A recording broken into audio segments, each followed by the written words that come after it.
வணக்கம். நான் தாக்ஷா. நீ எதுக்காக இந்த ஓம் வாய்ஸ் பாத்தீங்கன்னா, என்னோட இன்ஸ்டா நண்பர்களுக்கும் என்னோட உறவுகளுக்கு தான். எல்லாத்துக்கும் இருக்க ஒரே டவுட் தான். என்னக்கா ஆண் விஷயம் பெண் விஷயம் நிறைய வீடியோ பார்த்துட்டே இருக்கோம். நிறைய தடவை நம்ம சொல்லியிருக்கோம். இப்படிதான் நம்ம ஆண் விஷயம் பெண் விஷயம் பண்ணி கொடுத்துட்டு இருக்கோம்னு. நிறைய பேத்துக்கு டைரக்டா வந்து நீங்க என்கிட்ட பண்ணாலும் முன்னாடியே வச்சு நான் பண்ணி கொடுப்பேன்.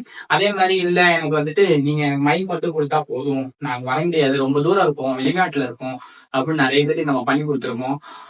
என்னை பொறுத்தவரைக்கும் குறைஞ்சது நிறைய பேருக்கு பண்ணி கொடுத்துருக்கோம். ஆட்கள் எண்ணிக்கை கிடையாது, அந்த அளவுக்கு நம்ம பண்ணி கொடுத்துருக்கோம்.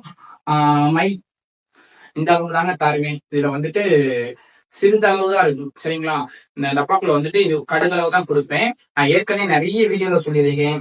மை வேணுங்கிறவங்களுக்கு மட்டும் தான் நம்ம பண்ணி கொடுத்துட்டு இருக்கோம். மை என்ன மை கொடுப்பீங்க, எப்படி தயாரிக்கிறீங்க, அதான் அடுத்த வீடியோல நான் போடுறேன். இதுல கடுகளவு தான் மை கொடுப்போம். ஆண் விஷயம் பெண் விஷயம், கணவன் மனைவி பிரிஞ்சவங்களா இருந்தாலும் சரி, காதலர்கள் பிரிஞ்சவங்களா இருந்தாலும் சரி, எல்லாத்துக்கும் நம்ம பண்ணி கொடுத்துட்டு இருக்கோம். அந்த காலேஜ் தேவியோட அருளோட உங்களுக்கு நம்பிக்கை இருந்தா, கண்டிப்பா உங்களுக்கு நம்பிக்கை இருந்தா அவ வருவாங்க, சரிங்களா? நம்பிக்கையோட பண்ணுங்க. கண்டிப்பா பிரிந்தவர்கள் கூடிய விரைவில் நம்ம கிட்ட வர மாதிரி நம்ம பண்ணி கொடுப்போம். நன்றி, வணக்கம். கீழே கொடுத்துருக்க வாட்ஸ்அப் நம்பருக்கு வாய்ஸ் ரெக்கார்ட் போட்டுருங்க.